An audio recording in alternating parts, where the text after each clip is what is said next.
Bayangin kalau kita jadi terapis, tapi kita sendiri belum beres. Ada suatu luka pada kita. Energi yang kita alami ini akan dirasakan oleh pasien kita. Karena trauma itu gak akan pernah bisa tumbuh saat di lingkungan yang ada welas asih. Tapi kalau bawah sadar, itu semua memori-memori, trauma-trauma yang kita bawa dari masa lalu, itu mempengaruhi kita yang saat ini.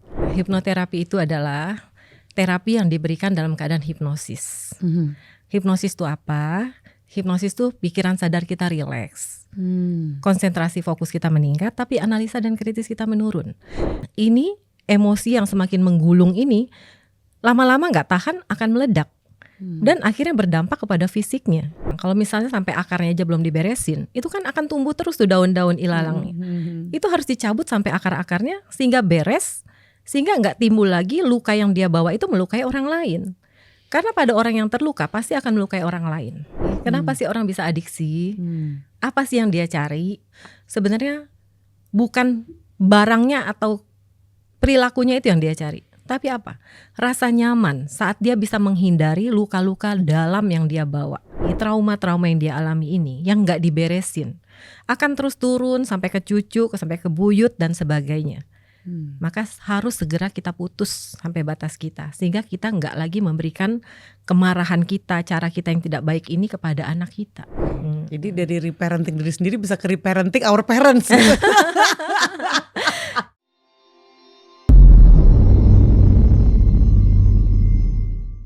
Hello, welcome back to Anthem, Andari and the Theater of the Mind. Kali ini mau bahas healing lagi, healing the subconscious mind atau alam bawah sadar. Bersama Dr. Yuliana, Certified Hypnotherapist. Welcome to the Anthem Podcast, Dokter. Hai.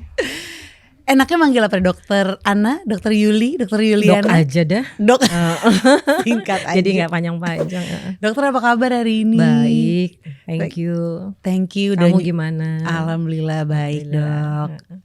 Excited banget ketemu dokter. Iya, yang di saya juga sela-sela senang. kesibukannya nih menyempatkan waktu untuk mampir ke sini. So thank you so much. Sama-sama, saya juga happy. Dokter boleh di-share dong kesibukannya sekarang apa aja nih, Dok? Kesibukan sebagai ibu rumah tangga, tentu saya juga praktek dokter umum saya tetap masih. Di sambil yang dari pagi sampai sore saya praktek hipnoterapi. Oke. Seperti itu. Wow. Jadi cukup padat. Kalau boleh tahu ada berapa nih, Dok, putra putri? Ada 4. Wow. Iya, ada 4, menantu 1, cucu 1. Wow. Iya. Dokter udah punya cucu? Sudah. Gak kelihatan, Dokter. Waduh, Jujur. thank you. Iya. Oke, dokter ini sebagai dokter umum terus juga hipnoterapis. Hipnoterapis sendiri tuh udah berapa lama, Dok, kalau boleh tahu? Tahun ketiga ya ini ya. Tahun ketiga, iya. Apa yang membuat dokter nih memilih jalur hipnoterapis untuk membantu seseorang melewati fase-fase healingnya? Iya. Sebenarnya saya itu tertarik tentang masalah konseling ya. Itu sudah dari dulu banget. Di mana saya sering berjumpa dengan pasien-pasien yang berobat dengan masalah penyakit umum fisiknya, tapi saya lihat itu ada berkaitan dengan masalah psikisnya. Sebenarnya dari 18 tahun lalu saya sudah mempelajari tentang konseling, kursus konseling pastoral di gereja saya. Nah, di sana saya mulai mempraktekkan seperti itu ya. Tapi saya selalu mencari apa sih cara teknik yang bisa sampai ke akar masalahnya. Lama-lama mencari, akhirnya ada teman yang memberitahu di mana tempat yang terbaik dan saya ikuti, dan begitu saya terjun ke sana, lakukan pada pasien-pasien yang datang, saya juga semakin takjub. Ternyata ini bisa merubah orang dari titik dia yang terdahulu sekarang mulai pada titik 0 untuk mengalami perubahan hidup positif yang bermakna pada dia. Seperti itu. Saya juga setuju sih, Dok, kalau masalah itu kalau nggak diberesin sampai ke akarnya itu kayak apa ya, kayak cuma permukaan aja itu nggak bener-bener membereskan. Iya, gitu. kayak pohon ada akarnya masih di bawah ya, daunnya akan tumbuh lagi, ilalang itu akan tumbuh lagi ya kan. Tapi kalau akarnya kita cabut, ya dia nggak akan pernah tumbuh lagi. Trauma-trauma itu. Oke, sebelum kita membahas akar-akar masalah nih, Dok, ada yang bilang heal yourself first, then heal others gitu. Itu berlaku juga gak sih di dokter? Tentu dong. Mungkin Kenapa sih? boleh di-share nih, Dok. Iya. Gini, kita dalam berhubungan dengan sesama manusia, itu sebenarnya kita ada energi yang terhubung. Oke. ada transfer energi, ya kan? Nah sekarang bayangin kalau kita jadi terapis, tapi kita sendiri belum beres. Ada suatu luka pada kita. Energi yang kita alami ini akan dirasakan oleh pasien kita, ya kan? Oke. Tapi kalau energi kita clear, jernih, pasien juga ngerasain loh. Dan ini bisa membantu dia. Nah, kebayang nggak kalau healer yang masih banyak luka di dalam hatinya, belum dibereskan, semua yang dia alami luka ini bisa dia proyeksikan kepada pasiennya secara tidak sadar dalam memberikan sugesti atau pemahaman-pemahaman kepada pasien atau nasihat-nasihat kepada pasiennya. Wow. Iya kan? Karena kita tahu di mana orang yang melukai itu bisa melukai orang lain. Energi yang kita miliki seperti apa itu dirasakan oleh orang lain. Seperti itu. Sebelumnya pengen tahu juga deh, arti healing untuk dokter tuh apa sih, Dok? Healing itu kan penyembuhan. Berarti kembali kepada keseimbangan secara psikis, fisik, dan spiritual ya, mental kita itu semua kembali menjadi seimbang, sehat. Seperti itu. Nah, proses healingnya dokter nih gimana? Kalau boleh tahu, Dok. Proses Dari kapan? Mungkin apa janjian dari masih muda gitu, Dok ya? Dari mungkin let's say 10-20 tahun lalu atau pas pandemi mungkin? Ya, itu proses kehidupannya. Sebenarnya kalau kita bilang trauma itu sebenarnya tanpa kita cari pertolongan tenaga profesional, bisa nggak sih trauma itu hilang, sembuh? Bisa nggak, Dok? Bisa, secara alami bisa. Oke. Asalkan kita sekarang berada pada tempat yang dirasa aman, nyaman, dan memberikan ada rasa ulas asih di dalam lingkungan ini. Nah, karena trauma itu nggak akan pernah bisa tumbuh saat di lingkungan yang ada ulas asih. Oke. Karena ulas asih ini menyembuhkan kita. Dulu yang kita merasa tidak dihargai, merasa kita dikucilkan, merasa kita terlalu ditekan. Tapi saat sekarang ini kita merasakan lingkungan yang penuh ulas asih, membuat kita merasa aman, merasa tenang. Dan ini perlahan-lahan menyembuhkan, secara perlahan-lahan. Nah itu yang saya alami sebenarnya. Jadi dokter proses penyembuhannya itu di lingkungan yang penuh dengan ulas kebetulan asih itu, bersyukur saya punya suami yang mendukung saya, yang sebagai support system buat saya, anak-anak, di mana anak-anak juga sekarang sudah semakin besar. Mereka menjadi support system yang luar biasa buat saya gitu. Jadi di dalam keluarga ini kita saling, di mana grup keluarga ini sangat-sangat ramai. Jadi yang satu mengalami apa selalu curhat dalam situ dan semua langsung turut memberikan masukan-masukan sehingga semua merasa dikuatkan. Oke. Berarti proses healingnya dokter itu menyembuhkan sendiri gitu, Dok ya? Iya, secara alami. Di samping dengan secara spiritual ya. Spiritual maksudnya dalam keagamaan. Semakin kita mempunyai iman yang baik, semakin kita dekat kepada Tuhan, semakin berarti kan kita jalan kepada suatu terang yang menerangi kita. Kemana sih kita harus jalan? Nah itu pun perlahan-lahan membantu saya untuk healing.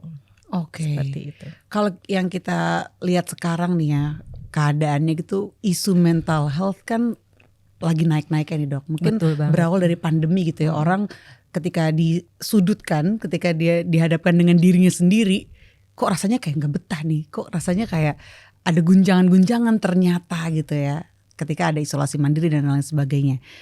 Dan sebelum bahas akar-akarnya nih, yang dimaksud mental itu tuh apa aja sih, Dok? Elemen-elemen di dalamnya? Mental tuh berhubungan dengan psikis, ya, perilaku, pikiran seseorang, seperti itu, emosional seseorang itu termasuk di dalam suatu mental. Jadi kalau masalah kesehatan mental itu masalah kesehatan yang berhubungan dengan masalah emosi, pikiran, dan psikis seseorang, perilaku seseorang. Oke. Kalau ngomongin pikiran, ada conscious mind, ada subconscious mind, dan yang saya tahu juga subconscious mind ini justru persentasenya tuh jauh lebih besar daripada conscious mind dalam menentukan nasib kita gitu, Dok. Iya, iya benar. Mungkin boleh dijelaskan nih, Dok, dalam keseharian kita tuh peranan-peranannya apa aja sih si conscious dan subconscious ini? Mungkin biar orang lebih tahu, conscious itu maksudnya pikiran sadar, subconscious itu pikiran bawah sadar. Ya. Pikiran sadar kita itu mempengaruhi kita cuma 5-10%. Selebihnya itu pikiran bawah sadar. Sedangkan pikiran bawah sadar ini berisi apa sih? Berisi memori, pikiran-pikiran, perasaan, dorongan-dorongan yang kita bawa dari masa lalu. Yang semuanya terekam dalam pikiran bawah sadar. Nah, bagaimana peranan si pikiran sadar dan bawah sadar ini? Kalau pikiran sadar itu berperan saat kita melakukan sesuatu yang ya saat ini kita lakukan. Misalnya kita mau milih, kita mau makan apa sih hari ini? Kan dengan mudahnya kita pilih, nggak perlu dipengaruhi oleh hal-hal masa dulu. Ya udah tinggal mau makan nasi goreng deh gitu ya. Atau menghitung kan nggak dipengaruhi masa lalu, tapi kita bisa pikir 1 tambah 1 sama dengan 2. Itu pikiran kita sadar saat ini. Tapi kalau bawah sadar, itu semua memori-memori, trauma-trauma yang kita bawa dari masa lalu, itu mempengaruhi kita yang saat ini. Kenapa kita sekarang jadi orang yang mudah marah? Kenapa kita jadi orang yang gak percaya diri? Kenapa kita menjadi orang yang mudah tersinggung? Atau people pleaser seperti itu. Itu semua karena dipengaruhi masa lalu kita. Oke. Bisa tiba-tiba teringat ya ketika orang, let's say dia dalam keadaan yang antara sadar dan tidak sadar. Dalam arti misalnya dia minum alkohol gitu dok. Terus perilaku tuh jadi beda banget ketika dia sober, let's say. Nah itu apakah ketika dia dalam keadaan gak sober itu dia lagi mengakses subconsciousnya kah? Dan Enggak. perilaku jadi beda banget gitu? Tapi di situ dia lari dari apa yang dia rasakan seperti itu, sehingga dia melupakan apa trauma dia, justru memori dia, sehingga dia merasa yang tadinya dia gak percaya diri, dengan minum alkohol dia ngomong sama klien itu lebih percaya diri. Seperti itu. Jadi trauma-trauma dia sementara hilang. Karena bawah sadarnya ketutup. Jadi sepertinya dia mau menghilangkan semua trauma dia, semua luka dia dengan minum alkohol tersebut. Justru makin suppressed ya. Iya, makin suppress. Jadi dia menjadi diri dia sendiri. Seperti itu. Yang dia percaya diri, yang bisa lebih untuk melakukan negosiasi itu menurut mereka jadi lebih mudah dok. Kalau enggak, saya tuh deg-degan, saya tuh enggak percaya diri, saya tuh takut, seperti itu. Oke. Nah kalau hipnoterapi ini dok, apakah itu membereskan specifically bawah sadarnya aja atau gimana dok? Apa sih yang dibereskan nih dok? Atau diproses melalui hipnoterapi ini dok? Iya, hipnoterapi itu adalah terapi yang diberikan dalam keadaan hipnosis. Hipnosis itu apa? Hipnosis tuh pikiran sadar kita rileks, konsentrasi fokus kita meningkat, tapi analisa dan kritis kita menurun. Nah di sini hipnoterapis menembus pikiran sadar menuju ke pikiran bawah sadar. Nah di pikiran bawah sadar ini kita bereskan semua trauma-trauma yang pernah ada dengan memberikan pemahaman-pemahaman positif, sugesti-sugesti positif, sehingga pemahaman dia menjadi semakin positif, sehingga luka-luka itu sudah hilang. Seperti itu. Indikasinya apa sih dok kalau kita tuh punya trauma-trauma yang harus dibereskan dok? Biasanya orang tuh gak sadar bahwa dia punya trauma. Bagi dia ya emang saya seperti ini, dilahirkan seperti ini, sifat saya seperti ini. Tapi biasanya kalau sudah mengganggu aktivitas kehidupan dia sehari-hari, relasi dia dengan orang lain, biasanya orang baru menyadari kayaknya ada yang salah dia pada saya. Nah di situ baru dia menyadari kayaknya ada trauma apa sih pada saya. Baru dia mencari pertolongan seperti itu. Oke. Semua trauma yang pernah kita alami di masa lalu itu akan mempengaruhi seperti apa kita sekarang. Iya. Apalagi kalau sampai muncul psikosomatis gitu ya dok ya. Mungkin boleh dijelaskan dulu dok, psikosomatis itu apa supaya kita sama pemahamannya nih dok. Yes. Kalau yang saya tahu itu kan psikosomatis kayak penyakit fisik yang muncul karena pengaruh psikis. Iya betul itu seperti itu. Jadi penyakit fisik yang muncul karena masalah pada psikisnya, pada mentalnya. Misalnya orang yang GERD kok nggak sembuh-sembuh. Lagi atau banyak tuh dok. Hipertensi, kok tensi saya nggak turun-turun dok. Udah minum obat nggak turun-turun. Tapi begitu hipnoterapi tensi itu turun, normal kembali. Dan dia sekarang nggak terpicu, nggak ke-trigger dengan sesuatu hal yang memicu marah dia, yang memicu emosi dia bisa lebih tenang menghadapi segalanya. Diabetes, seperti itu, cancer, autoimun, itu banyak sekali yang disebabkan oleh masalah psikis sebenarnya. Oke. Dari kasus yang dokter tangani, biasanya akar masalah seseorang tuh dari mana sih dok? Akarnya yang membuat mereka tuh jadi psikosomatis atau apa? Psikosomatis. Ya, misalnya gini. Ada masalah tentang hipertensi ya. Jadi ada seorang ibu datang kepada saya di mana dia merasakan masih muda tapi tensi dia sudah tinggi banget. Dan dia harus konsumsi obat. Jadi dia khawatir, dok nanti ini kan obat harus seumur hidup. Gimana nanti kalau dosisnya semakin bertambah? Begitu dicari akar masalah, ternyata dia ini seringkali merasakan kekerasan-kekerasan dari suaminya. Baik secara fisik, baik secara verbal. Jadi rumah tangganya diribut terus. Nah, dicari akar masalah ternyata di masa kecil dia juga seringkali melihat orang tuanya bertengkar. Jadi trauma di masa lalu ini dia bawa semakin membesar, perasaan-perasaan emosi negatifnya semakin dia mengalami dalam rumah tangga dia sendiri. Nah, ini emosi yang semakin menggulung ini lama-lama gak tahan akan meledak. Dan akhirnya berdampak kepada fisiknya. Karena seperti kita tahu, saat kita mengalami stres, tentu hormon-hormon stres akan keluar. Itu akan menekan semua hormon-hormon baik. Bahkan nitrit oksid aja itu tertekan. Ya kan? Sedangkan nitrit oksid ini efeknya apa sih? Melebarkan pembuluh darah. Mencegah penggumpalan darah. Ketiga apa? Meningkatkan sistem imun. Nah, kalau stres ini tinggi, nitrit oksidnya rendah, berarti elastisitas dari pembuluh darahnya itu kan berkurang. Pembuluh darah yang kaku menyebabkan tekanan darah menjadi tinggi, tensi menjadi tinggi. Nah, ini dampaknya nanti ke jantung, stroke dan sebagainya.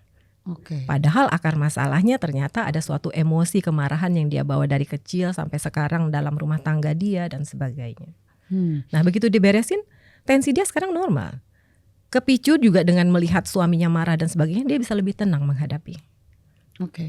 Jadi trauma yang terpendam itu semacam bom waktu aja ya dok ya? Betul, kalau nggak dibereskan itu akan selalu menggulung semakin lama semakin besar seperti bola salju. Dari kasus-kasus yang ada nih dok, suppress emosi apa sih yang biasa tuh orang suppress dok? Jenis apa emosi kan ada macam-macam ya dok ya? Iya, banyak sekali sih. Ada orang yang mensupres marah dia. Dok, padahal saya tuh marah banget. Jadi ada seorang ibu datang dari kecil dia juga sering melihat orang tuanya itu memberikan kekerasan fisik dan verbal kepada dia. Tapi dia kan nggak berani ngelawan. Nah sekarang karena kebiasaan dari kecil dia nggak boleh ngelawan, dia harus diam. Ini kebiasaan ini dia bawa sampai berumah tangga. Sehingga dia melihat kelakuan suaminya yang membuat dia marah, memicu dia marah, tapi dia nggak berani untuk mengungkapkan itu. Dia hanya memendam ke dalam diri dia, dalam pikiran bawah sadar dia segala. Sehingga berdampak apa? Dok, badan saya ini semua kaku, kepala saya ini suka sakit nyut-nyutan. Itu semua karena emosi yang ditekan dari dia. Seperti itu. Suppress anger nih jadi yang iya banyak sekali ada kesedihan, dia berasa pura-pura bahagia, ketakutan tapi dia berasa pura-pura seperti nggak takut, dia berani, bahkan dia sampai akhirnya melarikan itu semua dengan melakukan kerja yang terlalu berlebihan seperti itu karena mensupres ketakutan dia. Kalau dari cerita dokter nih kayaknya banyak juga kasus yang emang awalnya tuh dari masa kecil ya dok ya, childhood trauma. Dan ketika kita udah sadar udah gede gitu dok ya, kita pengen untuk membereskan sakit kita di masa kecil itu, our childhood wounds gitu. Nah ini apakah lewat hipnoterapi aja cukup dok? Atau dia juga harus melakukan self work gitu sehari-hari? Ya, jadi inner child yang terluka itu ya, itu seperti yang tadi saya bilang, healing itu bisa secara alami, ya kan. Tapi asalkan dilakukan secara rutin seperti itu. Trauma-trauma yang kita bawa, asalkan kita bisa merasakan sekarang kita rasa aman, rasa nyaman, ada ulas asih di sekitar kita, pasti trauma itu kan bisa sembuh, luka-luka itu bisa disembuhkan.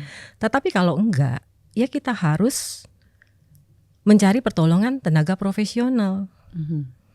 Seperti itu. Tapi gimana dok caranya, misalnya sebelumnya saya nggak bisa mencari tenaga profesional karena masalah tempat, waktu dan sebagainya.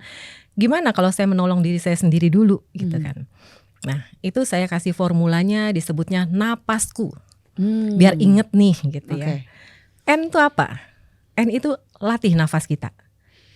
Inhale, exhale, perlahan-lahan dengan meditasi seperti itu, fokus pada nafas, segala kan. Kedua apa? Lakukan afirmasi positif. Saya baik-baik saja, saya sekarang happy, seperti itu. P, peluk diri.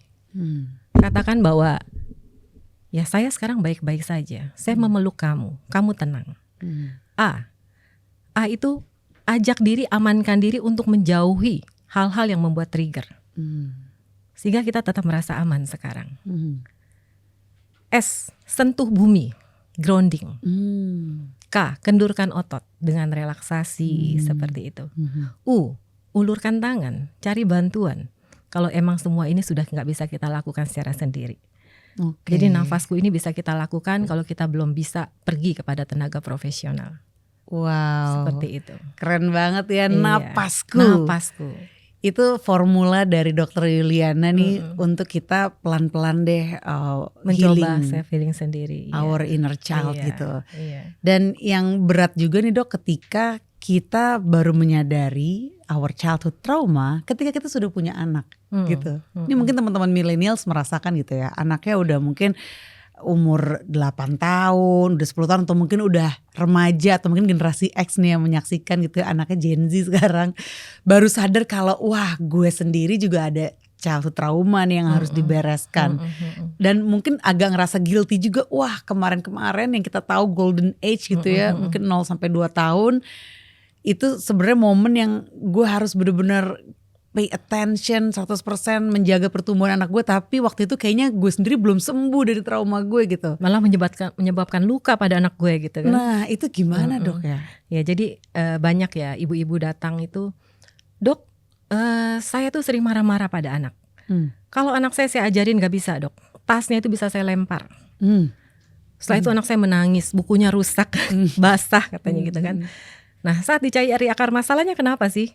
Oh ternyata ibu ini waktu kecil tuh gak pernah mendapatkan bahasa kasih dari orang tuanya.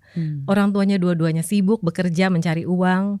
Bahkan dia sering dimarahin, dipukulin seperti itu ya. Zaman dulu cara pola asuh orang tua yang cukup keras seperti itu.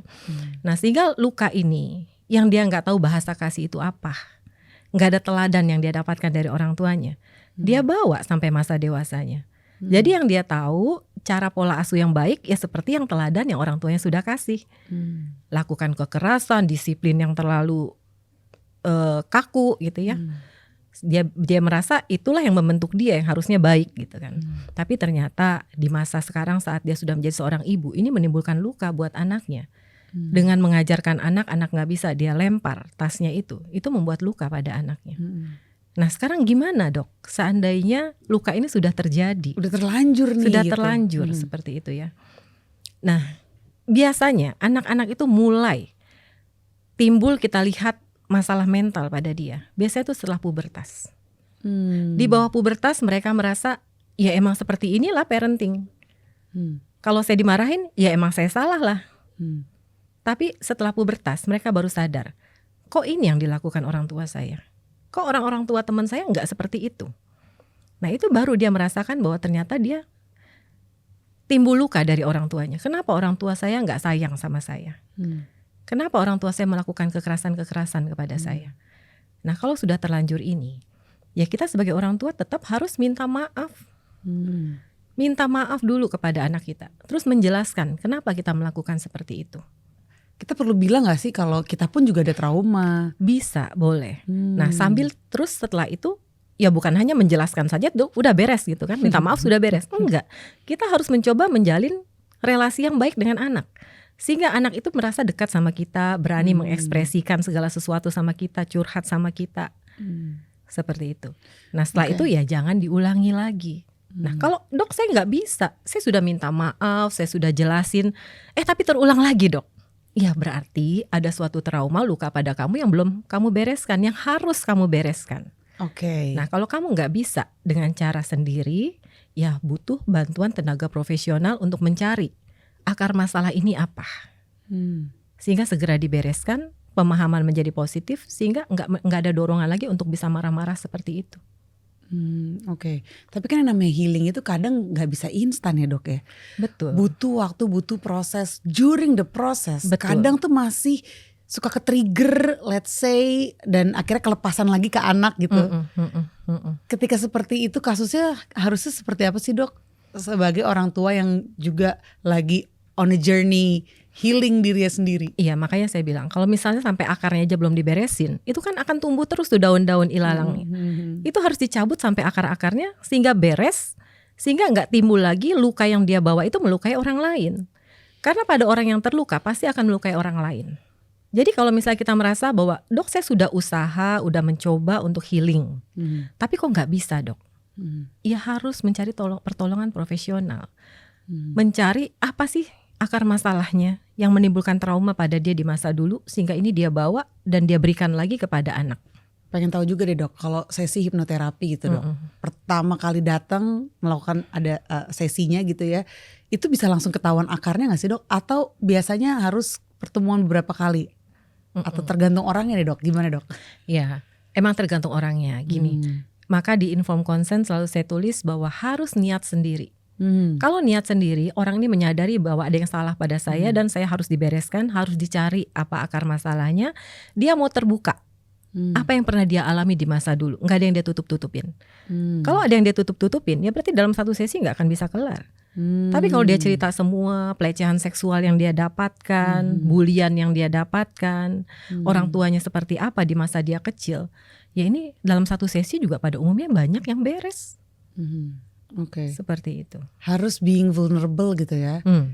Pengen tahu juga nih dok, berarti kan peran dokter nih harus menciptakan safe container gitu ya untuk mereka bisa akhirnya mereka berani menceritakan. Mereka berani menceritakan. Boleh share dong dok, challenge-nya apa aja sih dok untuk bisa apa ya, still gitu terus kayak create safe container untuk pasien-pasien. Maksudnya biar pasien bisa percaya kepada kita atau seperti apa? Yes, seperti itu.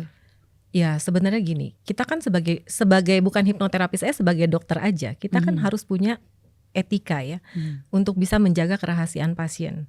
Apalagi hipnoterapis yang banyak sekali cerita-cerita, bahkan bukan hanya dari orang biasa, bahkan dari kalangan atas, public figure, influencer dan sebagainya yang datang, yang harus kita jaga kerahasiaannya. Nah di informed consent pun saya udah tulis ini bersifat pribadi dan rahasia. Jadi mereka sudah selalu saya kasih lihat ini pribadi dan rahasia ya. Jadi kamu gak usah takut untuk mengeluarkan apa yang ada pada diri kamu. Dan kembali lagi saya bilang, energi kita akan mereka rasakan kok. Ini orang kelihatannya bisa dipercaya gak sih? Ini orang kelihatannya seperti apa sih? Itu bisa dirasakan oleh pasien. Sehingga pasien merasa nyaman. Semua apapun dia akan keluarkan, dia akan ceritakan pada kita. Tanpa ada yang dia tutup-tutupi. Oke. Dan ketika ceritanya itu semakin apa ya dok, kayak menggugah emosi gitu. Yang kadang mungkin kita yang di sebelahnya juga jadi kebawa gitu. Itu ada semacam ritual gitu gak sih yang dokter lakukan untuk supaya masalah-masalah dia tuh nggak nempel atau dokter mungkin nggak kebawa gitu ke emosinya dia. Ya, sebelumnya kalau kita sudah siap menjadi seorang hipnoterapis atau dokter, kita kan boleh punya rasa simpati, tapi jangan sampai itu semua kita sedot. Kita harus menyadari bahwa ini masalah pasien kita, bukan masalah kita. Ya kan, tapi emang benar kadang-kadang terjadi pertukaran energi seperti itu. Kadang-kadang energi kita pun bisa kesedot, sehingga kita juga setelah itu bisa capek banget kalau sudah terapi. Nah gimana buat maintenance biar energi kita ke-charge kembali? Yaitu seperti melakukan meditasi, grounding, seperti itu banyak membantu. Sehingga energi kita yang negatif itu bisa kembali diserap kepada ibu bumi, dan ibu bumi menggantikan energi-energi positif kepada kita kembali. Meditasi juga seperti itu, menurunkan level hormon stres kita, meningkatkan hal-hal baik yang bisa membuat kita sehat kembali. Jadi napasku itu juga berlaku untuk dokter ya, pasti formula pasti itu juga dokter lakukan ke diri sendiri ya. Betul. Kalau dari isu yang sekarang nih dok, ada yang bilang juga adiksi terbesar itu adalah adiksi kepada emosi kita sendiri gitu dok. Jadi emosi yang mungkin udah menjadi habitual kita untuk kita rasakan. Let's say kayak misalnya kita ada rasa marah, kita kayak ada attachment ke rasa itu, jadi kayak pengen terus merasakan itu. Ada yang bilang seperti itu, Dok. Kalau root cause dari addiction itu sebenarnya apa sih, Dok? Sebenarnya nggak gitu juga sih, nggak ada sih orang sebenarnya yang mau ngerasakan marah kita terus nggak seperti itu. Maksudnya tanpa dia sadar gitu. Cuma itu dorongan dari bawah sadar itu. Luka-luka yang dia bawa itu mendorong dia untuk selalu melakukan itu. Sebenarnya bukannya kemauan dia. Pasti semua orang pengen merasakan nyaman, damai, bahagia, ya kan? Nggak ada tuh orang yang seneng marah. Tapi ya karena bawah sadar memori-memori buruk ini, trauma-trauma ini belum dia bereskan, ya itu akan selalu mendorong dia untuk keluar dalam perilaku dia, relasi dia dengan orang lain. Nah terus tentang adiksi. Yes, Kenapa karena kan sih? sebagai orang tua nih pasti banyak juga ya yang khawatir anaknya adiksi ke gadget gitu kan, ke game let's say. Dan emang adiksi itu kan ada macam-macam banget ya, Dok ya. Nah itu apa sih, Dok, akar dari adiksi itu? Dan ada yang bilang juga katanya adiksi gak bisa disembuhkan gitu kan. Dan ada yang let's say berhenti ngerokok jadinya malah lari ke makan gitu. Berhenti ini larinya ke sini gitu.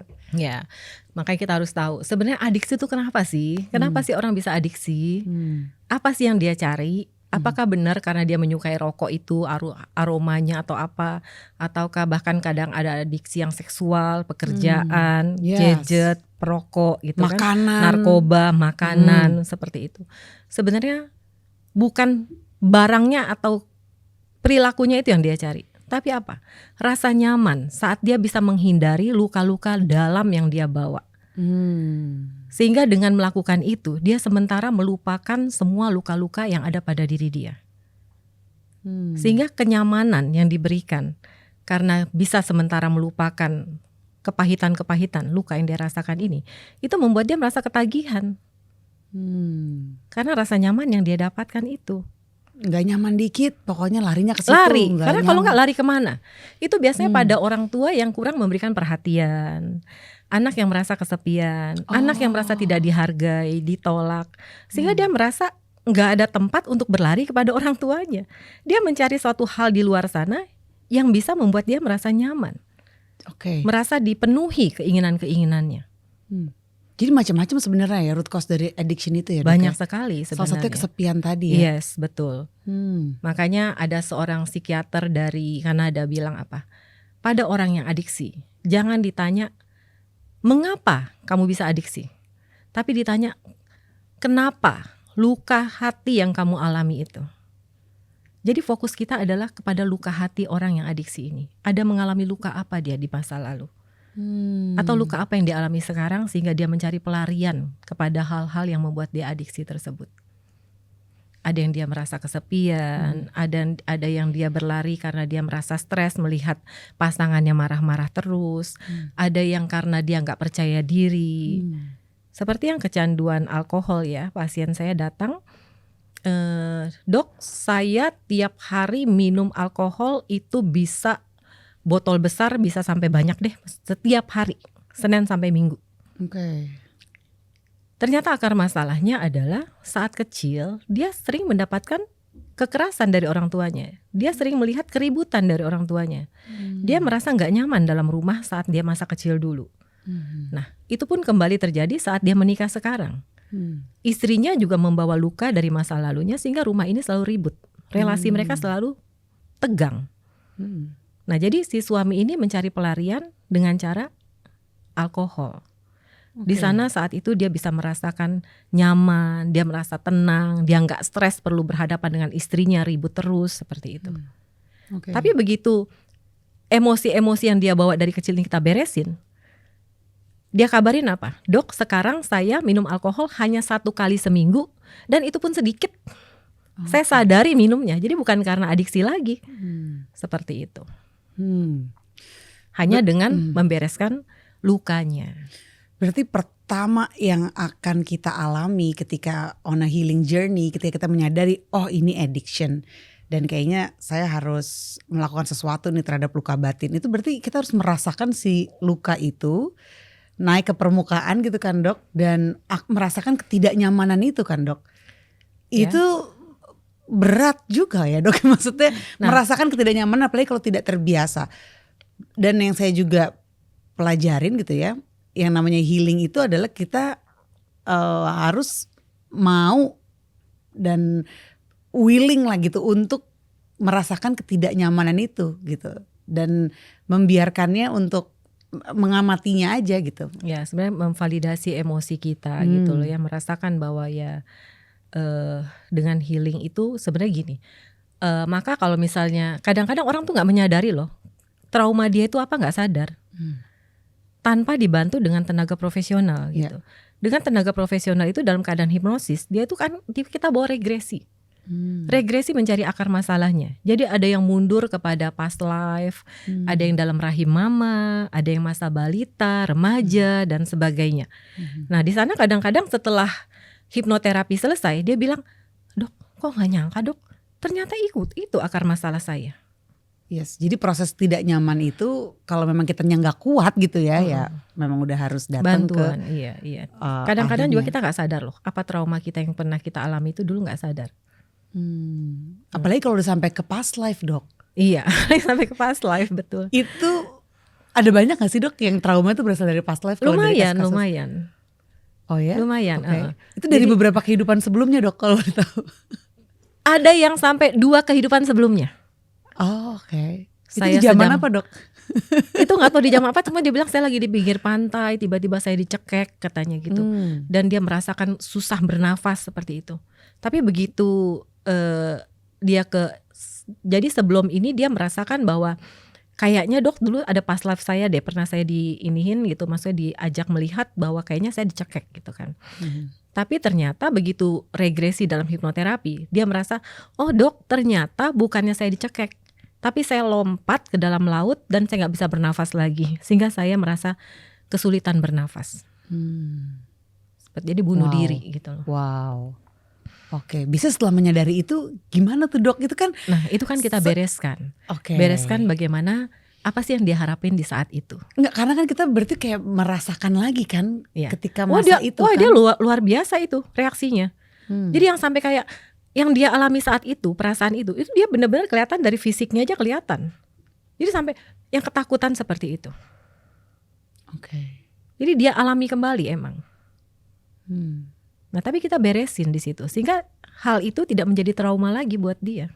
Kalau sampai kita mengakses our past life, itu kira-kira sesi berapa lama sih dok? Pengen tahu juga. Itu satu sesi loh. Iya maksud aku tuh kayak berapa jam gitu sampai ke past life segala macam dan ada. Itu kan nggak terlalu lama seperti itu. Ya maksudnya dalam satu sesi itu kan biasa sekitar 2-4 jam ya. Jadi waktu itu ya dalam satu sesi itu selesai benar-benar.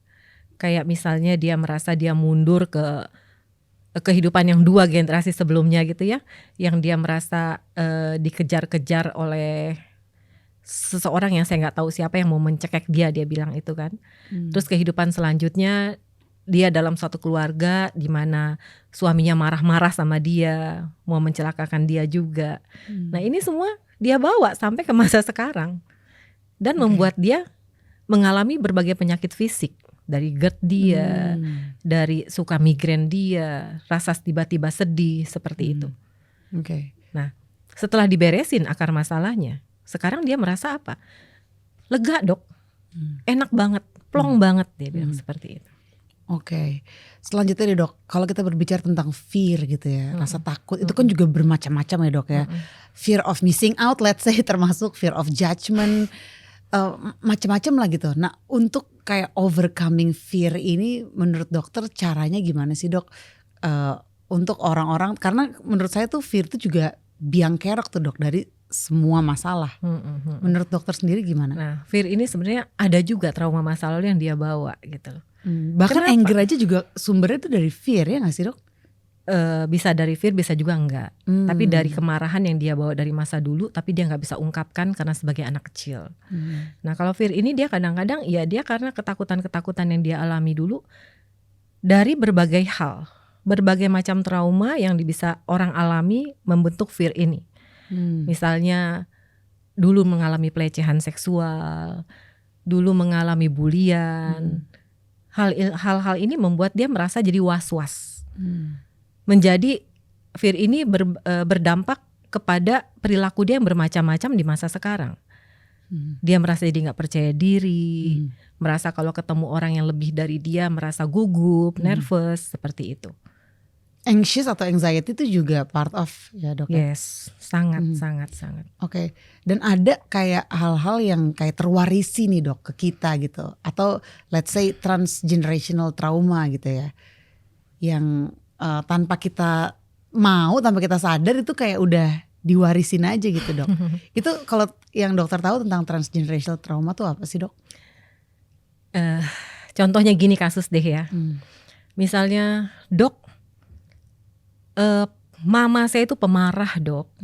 Waktu masih kecil saya tuh sering lihat dia tuh marahin papa luar biasa, kasar, bahkan kadang memukul-mukul papa, bahkan bisa ngusir papa dok. Saya nggak suka dok punya mama seperti itu. Sifat-sifat dia semoga nggak turun ke saya. Tapi yang terjadi adalah saya juga seperti itu. Saya juga berlaku itu kepada suami saya. Saya juga mengusir suami saya seperti yang mama saya lakukan kepada papa saya dulu. Kenapa?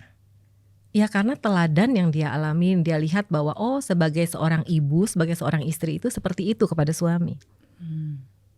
Bukannya istri yang taat, bukannya istri yang menghargai suami.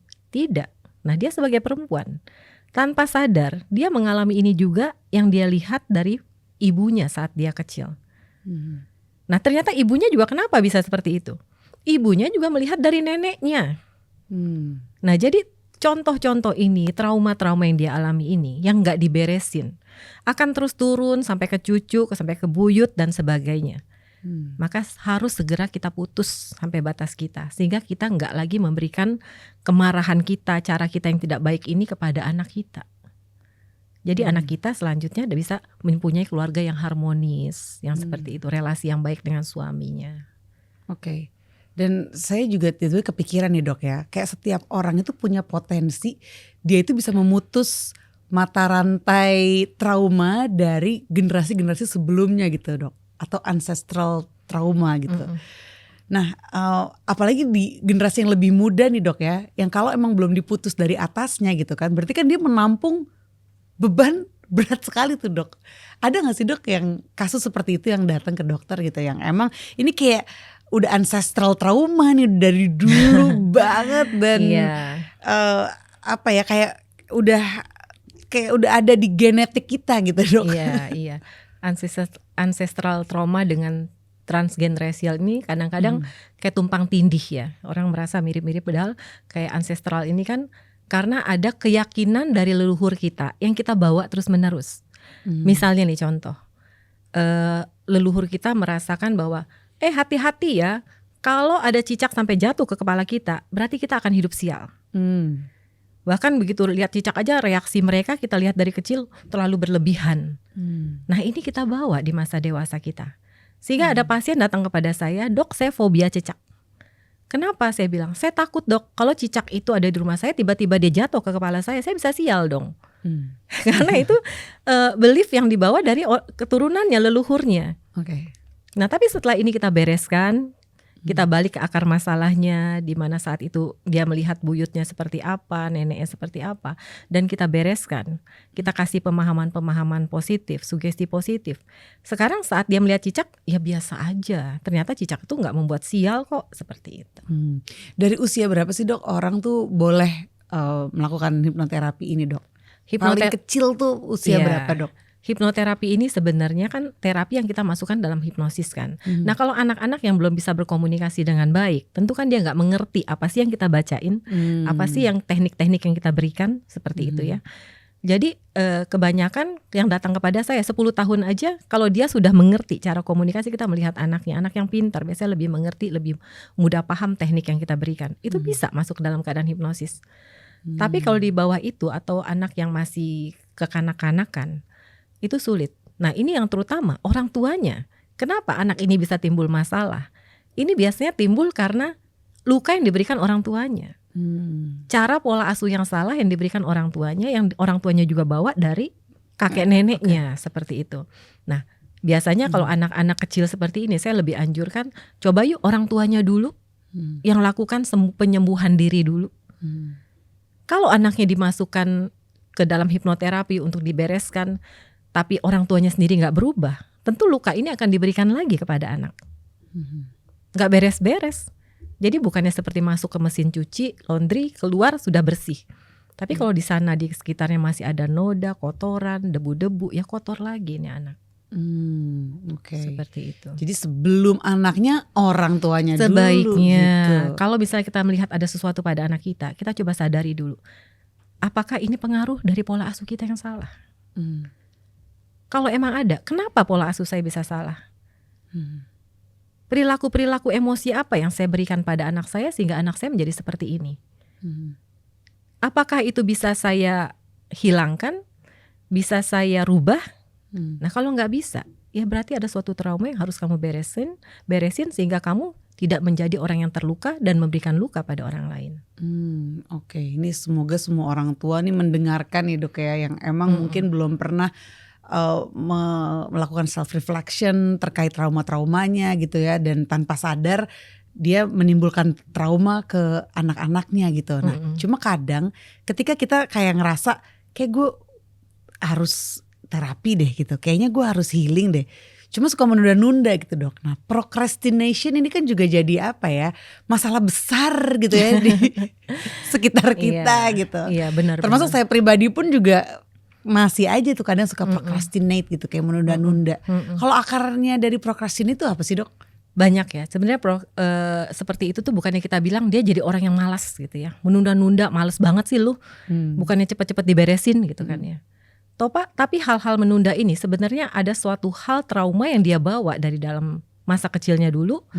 Misalnya dia menjadi orang yang takut gagal, dia merasa rendah diri, nggak percaya diri.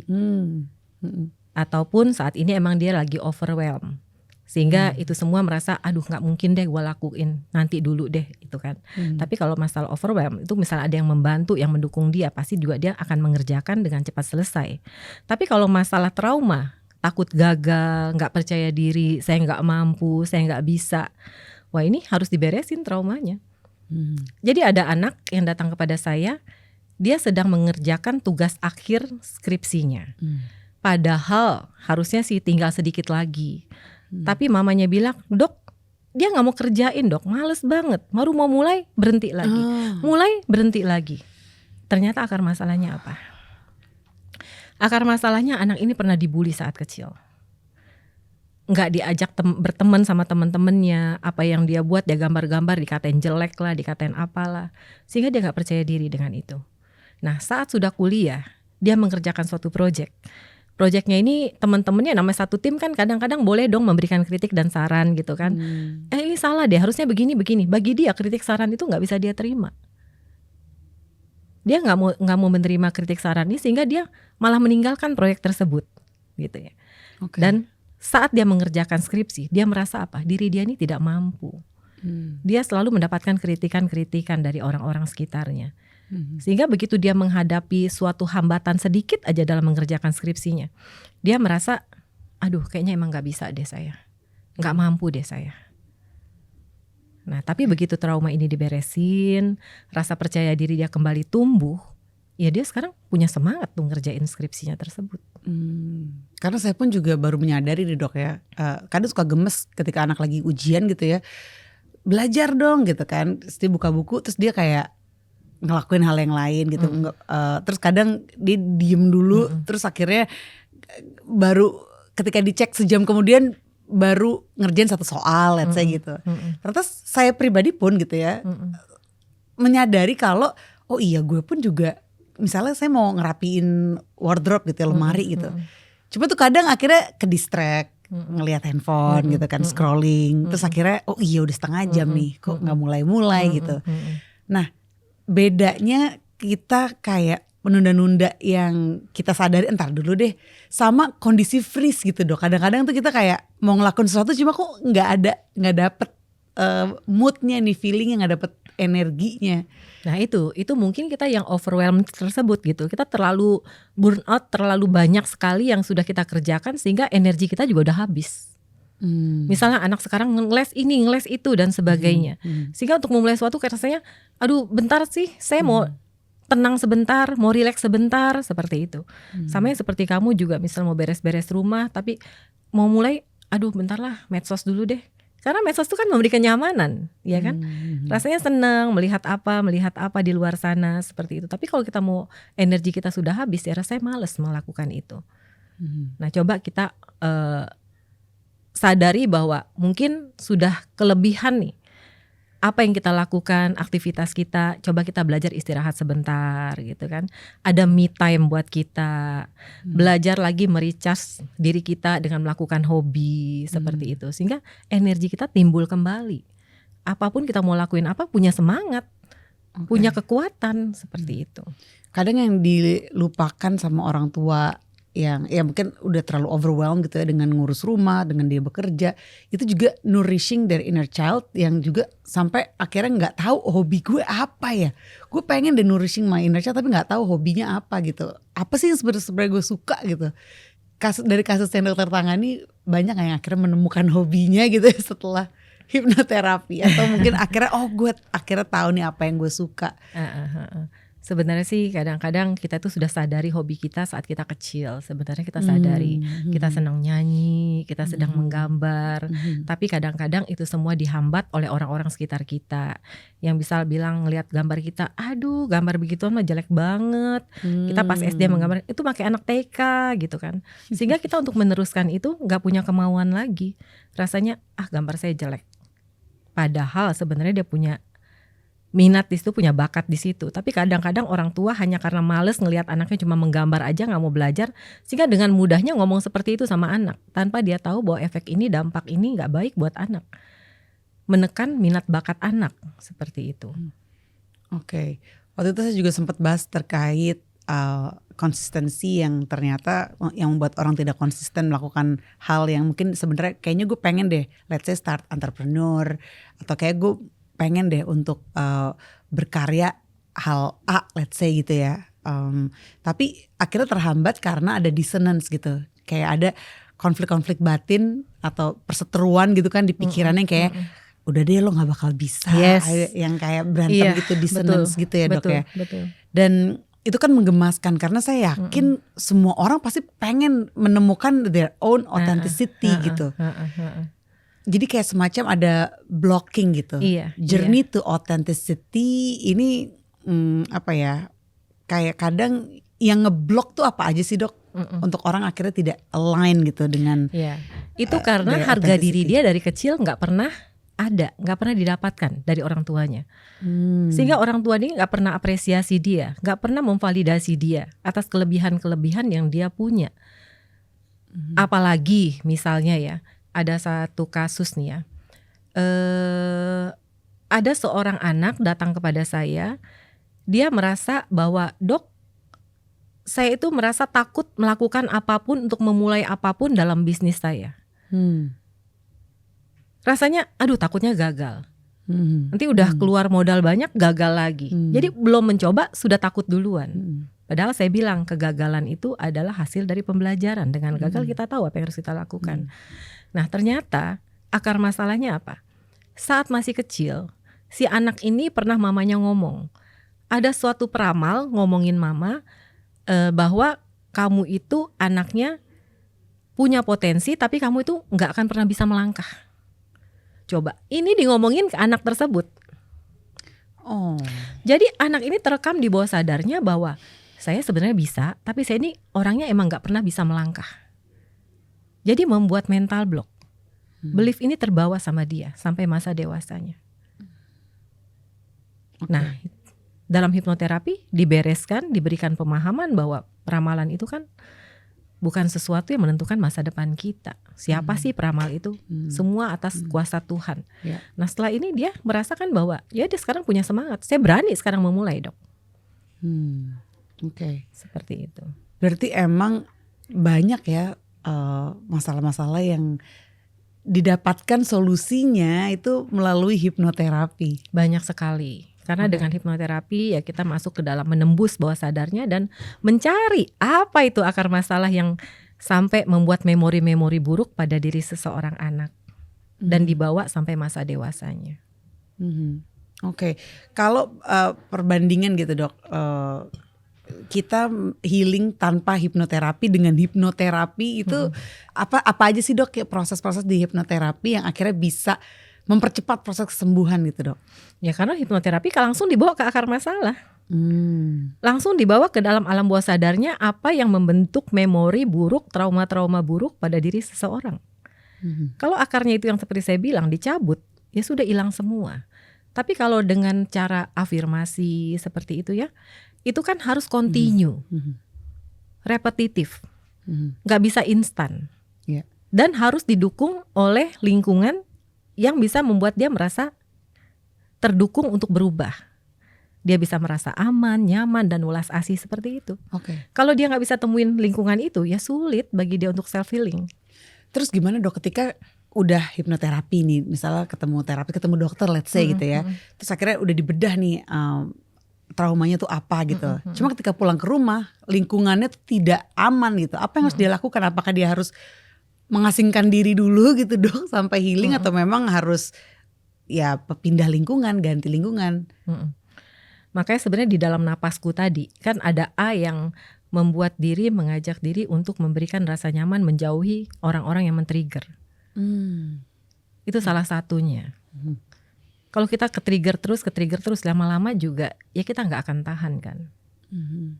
Tetap itu akan menimbulkan luka baru bahkan buat kita. Tapi kalau emang nggak bisa, tapi sekarang setidak-tidaknya dengan hipnoterapi pemahaman kita menjadi positif. Kita memahami bahwa semua orang itu punya masa lalunya. Semua orang itu membawa trauma masa lalu. Dari pendidikan dia, budaya dia, tradisi dia, masalah yang dia hadapi sekarang, itu membentuk seseorang menjadi seperti apa. Itu selalu saya bilang pada pasien. Sehingga saat kita berhadapan dengan orang yang aneh-aneh, yang toksik menurut kita sekarang memahami mereka dengan lebih mudah. Berpikir positif pada mereka. Bahwa mereka seperti itu karena mereka membawa luka yang mereka bawa dulu. Karena sekarang mereka sedang menghadapi beban yang mereka bawa. Sehingga kita bukannya membenci, marah pada mereka, tapi merasa kasihan pada mereka. Orang-orang seperti ini sedang merasa tidak baik-baik saja. Bahkan kita bisa mencoba untuk turut mendoakan mereka. Sehingga mereka bisa merasakan damai dan bahagia. Saya ajarkan mereka untuk saat melihat orang-orang seperti itu sekarang dalam hati bilang, semoga kamu segera mendapatkan kebahagiaan kamu ya. Sehingga kita gak punya rasa benci lagi. Karena kita sudah paham semua orang itu dipengaruhi oleh masa lalunya. Mereka hanya membuang sampah saat ini kepada kita. Seperti itu. Wow, jadi memang ini adalah journey yang penting banget ya untuk orang tuh menyadari traumanya dia gitu. Dan bahkan mungkin yang paling menggemaskan sih dok ya, ketika let's say sudah berumah tangga gitu, dan ternyata dia menyadari bahwa dia memilih pasangan itu sebenarnya bukan karena berangkat dari rasa yang aman, nyaman, tapi sekedar kayak memproyeksikan let's say traumanya dia gitu, yang mungkin dia anggap pasangannya ini kok kayak karena udah habitual aja ngelihat mungkin perlakuan bapaknya yang seperti apa gitu kan, akhirnya memilih pasangan yang mirip bapaknya. Kan sering dengar kayak gitu ya dok ya. Atau akhirnya memilih pasangan yang mirip kayak ibunya karena mungkin dulu dia tidak mendapatkan proses kasih sayang atau proses parenting yang tepat gitu dari ibunya. Kondisi seperti itu sering terjadi gak sih dok? Banyak. Jadi gini, kasihan gak seorang anak yang merasa bahwa ya emang laki-laki kan seperti itu. Normal, laki-laki dimanapun kita cari pasti akan ketemu yang seperti ini. Jadi ada seorang pasutri muda, si istri ini merasa dia tiap hari nangis, tiap hari merasa sedih, bahkan sampai mau bunuh diri karena melihat kelakuan suaminya yang kasar, berjudi dan sebagainya. Dan ternyata sifat ini mirip sama bapak saya dok. Kenapa bisa terjadi? Karena begitu dia menemukan orang ini, dia merasa ya emang laki-laki seperti itu. Bahkan dia melihat om, tantenya, laki-laki itu emang kasar, laki-laki itu emang keras. Jadi menurut dia, saya mau cari kemanapun, ya pasti laki-laki seperti ini juga yang saya akan temukan. Lelaki yang ideal itu dok, cuma ada di negeri dongeng, dia bilang. Hanya ada di negeri dongeng. Sehingga dia gak tahu bahwa ternyata lelaki ideal itu ada loh. biasanya kalau udah kayak udah sadar itu biasanya apakah mengakhiri hubungannya gitu dok, atau Nah, si suaminya ini juga diajak hipnoterapi? kita kan janganlah menganjurkan orang untuk bercerai gitu ya, melihat suaminya seperti itu. Kan suaminya seperti itu juga karena dia membawa luka masa lalunya. Luka masa lalu yang dia bawa sehingga membentuk dia menjadi pribadi yang seperti ini, kasar, pemarah. Nah, kenapa kita nggak anjurkan dia bahwa suaminya coba diberesin juga traumanya? Kalau suaminya sudah beres traumanya, mereka kan menjadi pasangan relasi yang baik, yang harmonis. Yes. Makanya kadang-kadang saya anjurkan kepada pasangan-pasangan muda yang masih berpacaran, sebaiknya beresin dulu lah trauma-trauma kalian sebelum sudah terjadi perkawinan, pernikahan, dan kalian bubar di sana.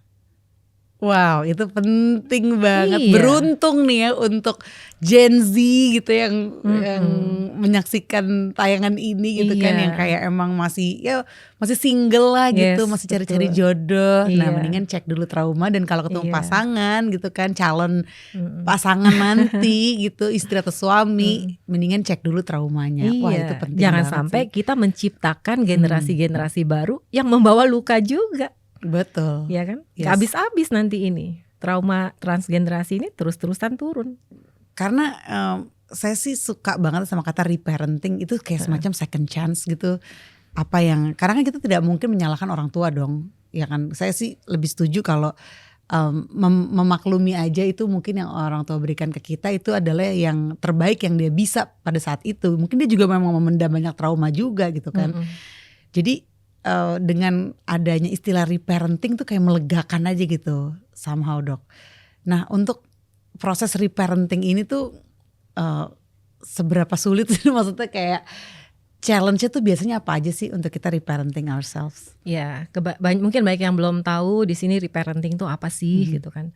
Reparenting itu kan mengisi kekosongan diri kita yang nggak pernah kita dapetin dari orang tua kita di masa dulu, sehingga kita memulihkan diri kita yang kosong yang nggak pernah kita dapatkan ini, membangun kembali fondasi yang retak ini.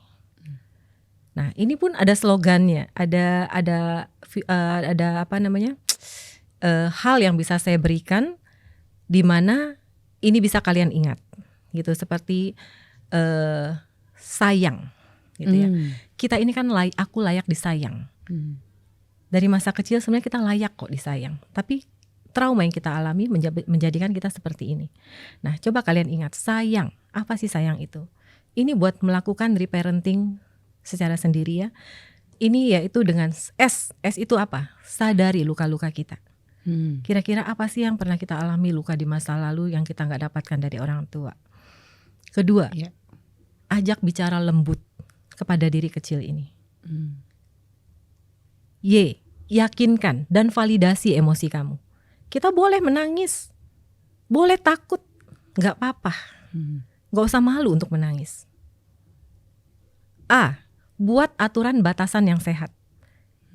Jadi kalau kita emang mengatakan tidak nyaman buat kita, mau mengatakan tidak, katakan aja tidak, jangan takut.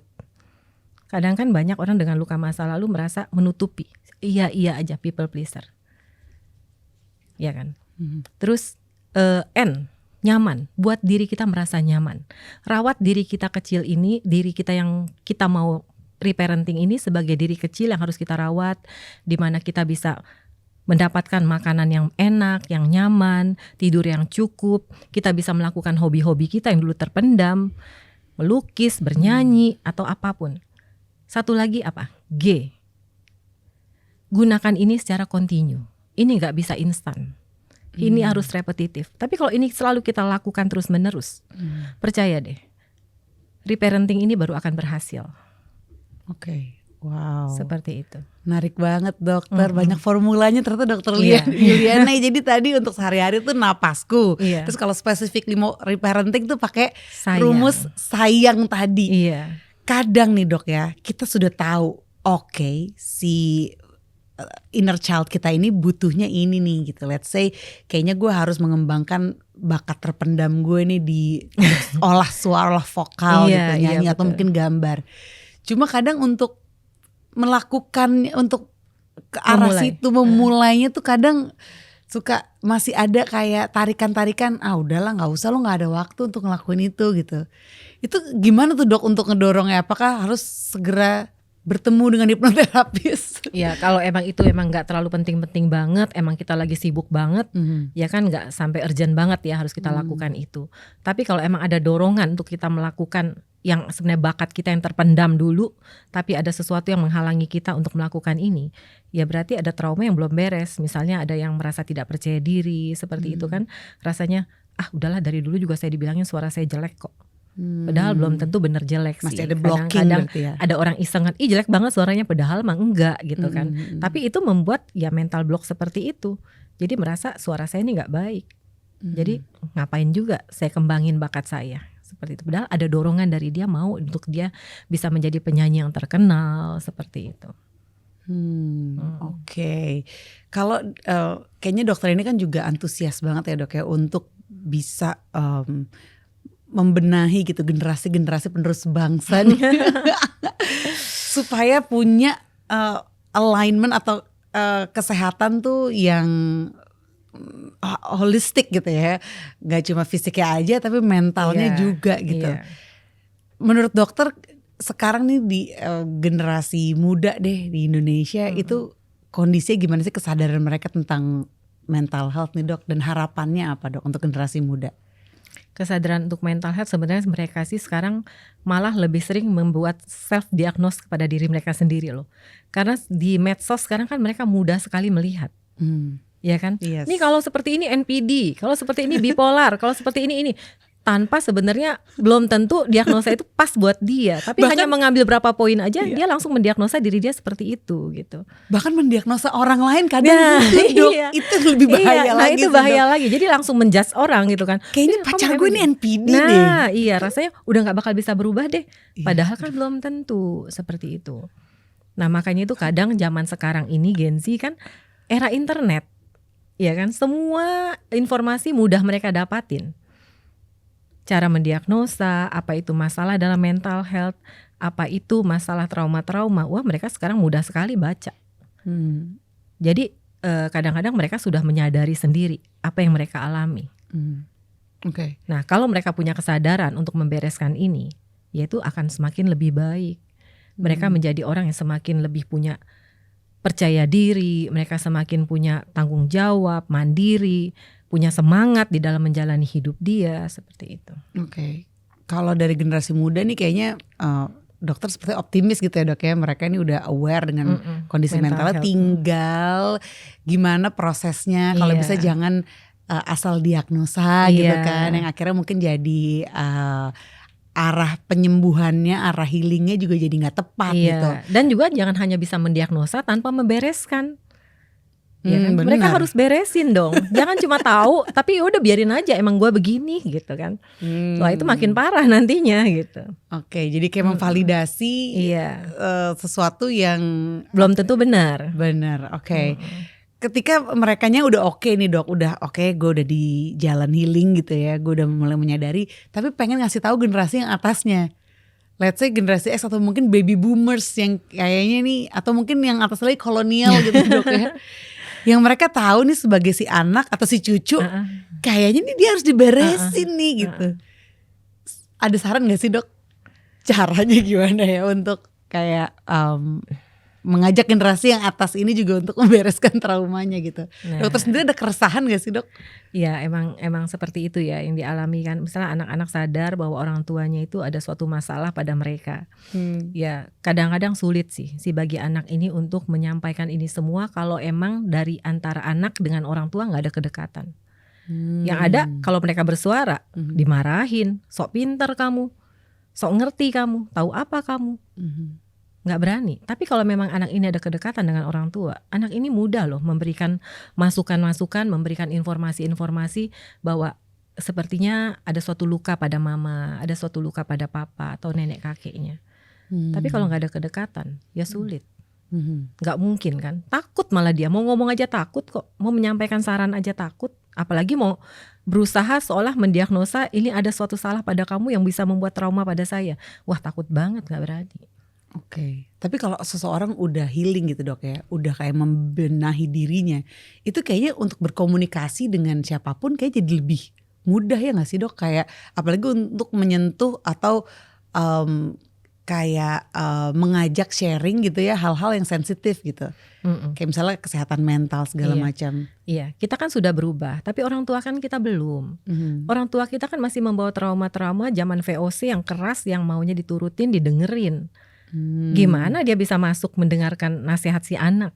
Bagi dia, orang tua harus didengar sama anak, bukannya anak yang memberikan nasihat pada orang tua. Jadi walaupun anaknya sudah sadar, sudah healing, sudah rasanya nyaman, nggak bisa dia seperti itu. Tapi yang dia bisa adalah alami setelah healing.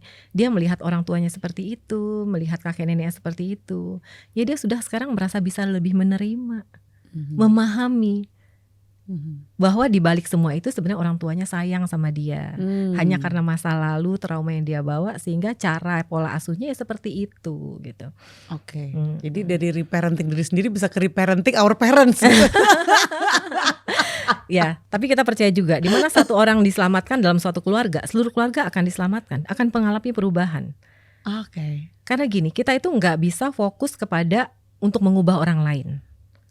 Yes. Karena kita nggak bisa mengubah orang lain, kita nggak bisa mengontrol orang lain, nggak bisa orang itu harus pemahaman sepemikiran sama kita. Karena seperti yang saya katakan tadi, semua orang membawa masa lalunya, membawa traumanya, membawa pendidikan, budayanya, masalahnya yang sekarang. Nggak bisa dong, masalah kita kan beda, trauma kita beda, nggak bisa samakan. Nah kita nggak mungkin bisa merubah itu. Yang bisa kita rubah apa? Diri kita sendiri. Bagaimana cara kita merespon dan menanggapi apa yang orang lain lakukan pada kita. Yes. Karena kebahagiaan kita, kedamaian kita, ketenangan kita bukan ditentukan oleh apa yang orang lain lakukan, apa yang orang lain katakan kepada kita. Karena mereka kadang-kadang hanya membuang sampah pada kita. Tapi kebahagiaan, kedamaian, ketenangan kita ditentukan oleh pikiran kita sendiri. Bagaimana cara kita tetap merespon dan menanggapi dengan melihat kasihan nih orang. Semoga dia cepat mengalami perubahan, semoga dia baik-baik saja. Seperti itu. Oke, jadi dengan merespon dengan baik kita dan dengan sadar, dengan kita juga tenang, itu mungkin bisa membantu mereka healing dengan sendirinya dengan kita memberikan space atau energi kita container. dirasakan pada mereka. Coba kalau kita sudah antipati dulu dari gestur tubuh kita, dari mimik wajah kita, mereka juga merasakan jadi nggak nyaman juga dengan kita. Karena kita sudah melihatnya ini orang toksik, ini orang begini. Tapi kalau misalnya kita selalu berpikir positif, bahkan kita jadi memberikan perhatian pada dia, mendukung dia, membantu dia untuk dipulihkan, orang ini perlahan-lahan malah akan berubah loh. Karena perhatian yang gak pernah dia dapat dari masa kecil, kepedulian yang dia gak pernah dapat dari masa kecil, harga diri yang gak pernah dia dapat masa kecil, itu yang kita berikan pada mereka. Karena kita tahu apa yang mereka butuhkan. So heal yourself first and others will feel it too. Yes, gitu ya. betul banget. Dokter, thank you so much ya untuk ngobrol-ngobrolnya. Saya happy banget nih bisa ketemu langsung sama Dokter Yuliana. Dan mungkin boleh nih dok pesan terakhir ya untuk orang-orang yang baru memulai perjalanan healingnya, membongkar wounds atau luka-luka batinnya. Silakan dok, mungkin boleh ke kamera sebelah sini. Untuk kalian yang mencoba memulai untuk healing diri kalian sendiri, terima kasih. Karena kalian sudah menyelamatkan generasi-generasi yang akan datang. Tapi kalian harus ingat, dalam healing ini gak bisa instan. Kalian harus lakukan rutin setiap hari, repetitif, semua yang harus kalian lakukan. Dan yakinlah, pasti kalian akan mengalami penyembuhan. Baik secara fisik, psikis, mental, maupun spiritual kalian. Sehingga kalau kalian sudah di healing, sudah mengalami healing ini, maka kalian pun akan membantu menjadi healer bagi orang-orang sekitar kalian. Thank you so much Dokter Yuliana. Sama-sama. Semoga bermanfaat nih ya diskusi atau obrolan kita kali ini. Dan silakan buat kamu yang mungkin mau sharing juga tentang your healing journey atau mungkin ada pengalaman hipnoterapi gitu ya, boleh tulis di kolom komen. Kalau gitu Dokter Yuliana pamit, Andari juga pamit. See you again on the next episode of Anthem, Andari and the Theater of the Mind. Bye. Ke tengah dokter.